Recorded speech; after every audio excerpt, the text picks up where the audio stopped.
How's it going? Thanks for watching my channel again. I'm going to talk about my axe collection today. I like axes, they're my favourite. I like them more than knives. If I had thousands of dollars, I would probably have dozens of axes, all very flash ones, I'm sure.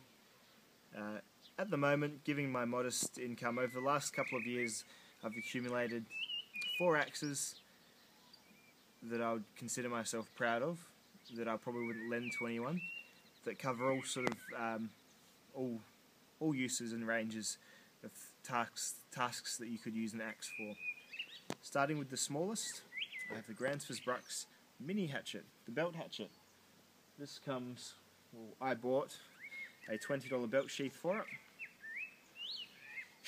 And it goes. It's the same head pattern as the small forest axe, more or less anyway.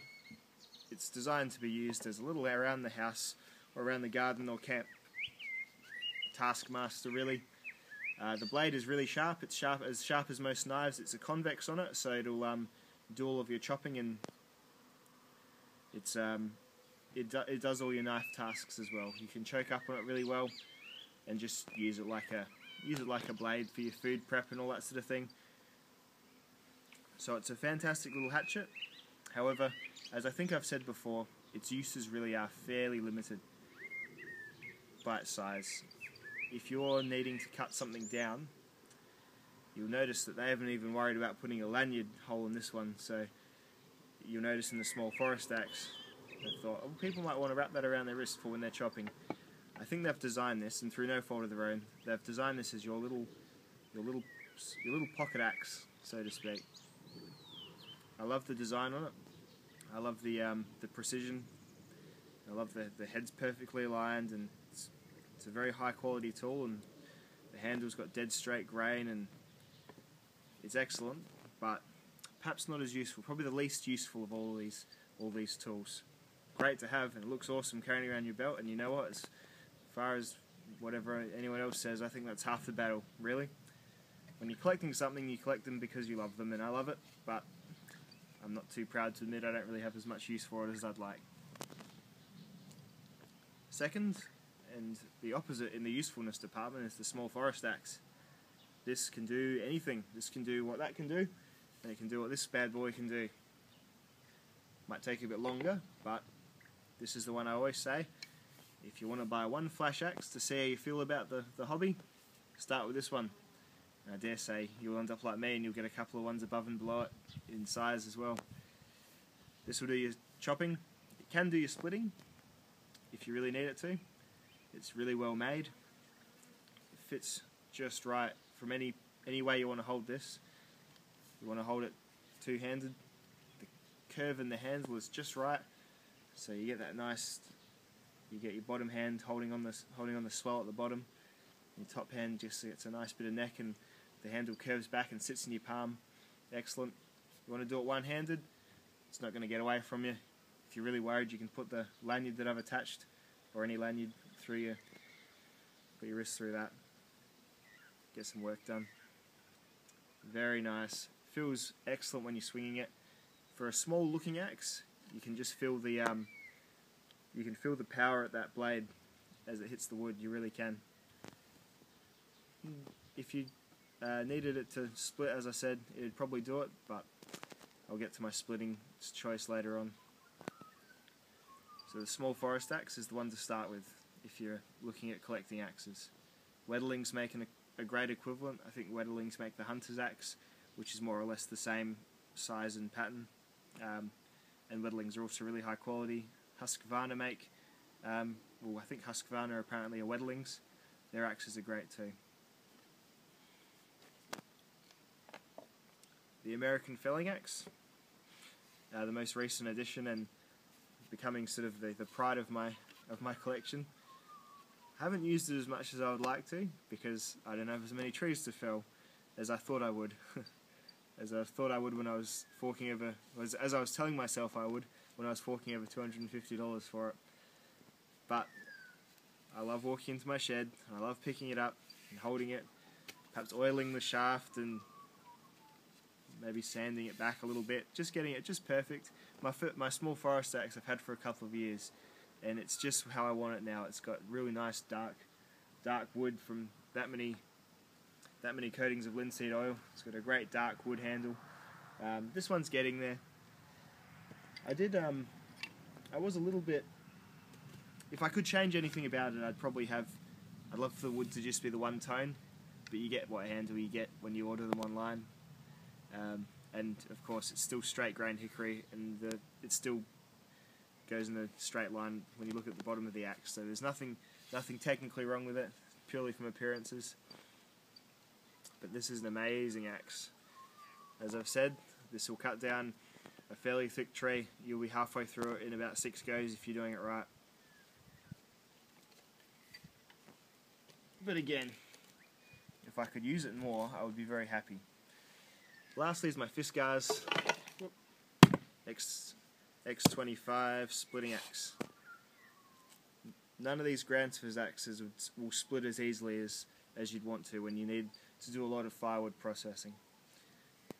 The FISKARS, it certainly sticks out. It's not the classic look that the other ones have, but combined use, this would probably be, I'd use this as much as all those put together, because I have a fireplace and I split wood for it.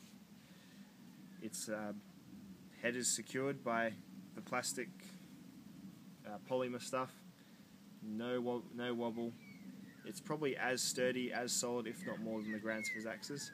It just doesn't seem as elegant, purely because it's so modern. But you can do a lot worse than a FISKARS X25 splitter, that's for damn sure. So when I look at my collection, I think, what's next? What else? Do I need another axe? Well, no, I don't. Any axes I get from now on, I'll be kidding myself if I don't just admit that they're for aesthetic purposes and for hobby purposes, and that's fine. Having a hobby is great.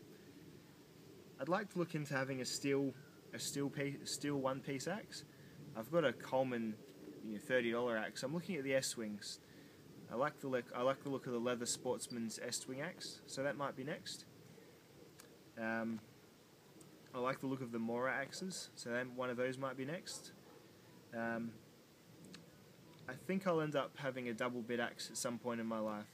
Whether or not that's a restoration I do, I have a double bit head in the shed, so that might end up on a nice, perhaps handmade handle, and that might do the job of the double bitted axe. But you really do get results for spending a bit of extra money with axes. I think we've all had some crummy beater axes, and you get relatively poor performance out of spending the extra money. Because you've had the investment, I think you find yourself treating them better, keeping them sharper, so you put in more effort and the axe puts in more effort too when it comes to the crunch. Thanks for watching this video. I just felt like sitting on my axes in a line and talking about them. If you have any comments or if you have any recommendations of where to go next, I'd love to hear them.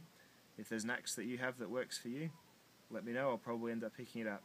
Christmas is soon, so I dare say I'll have a little bit of financial leeway afterwards. So by all means, I'm thinking S-Wing, Sportsman's, Hatchet. If there's something else that I should be looking into, put it in the comments. I'd appreciate it. Thanks for watching.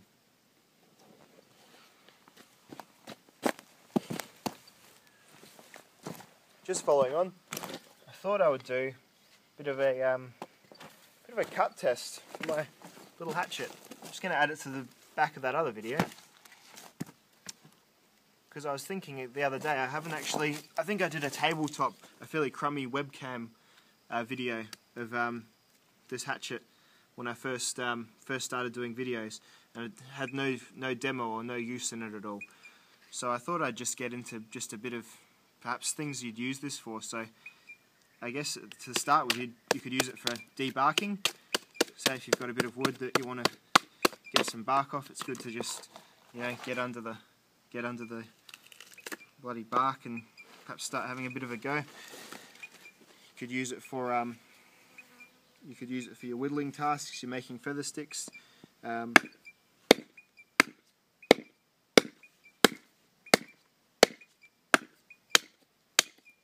course it chops.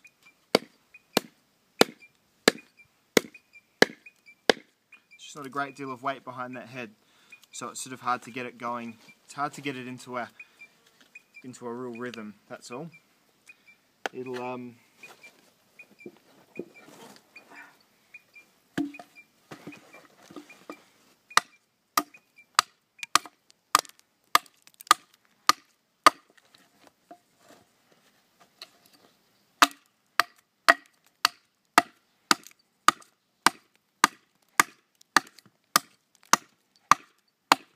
It'll do the job though. Hopefully you can see that there. Just trying to be a bit safe, so I'll just swivel this over and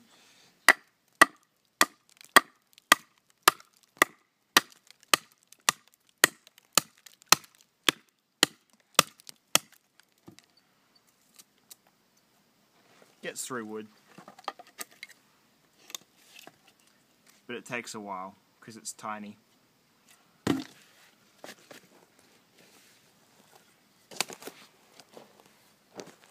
And you compare that to the American felling axe.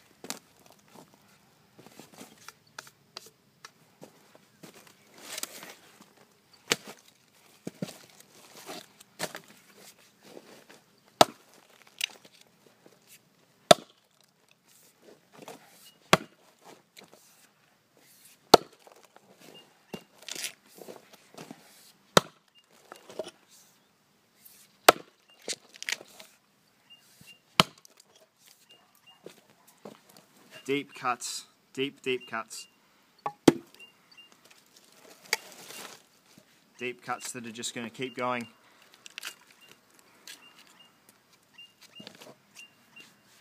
Thanks for watching.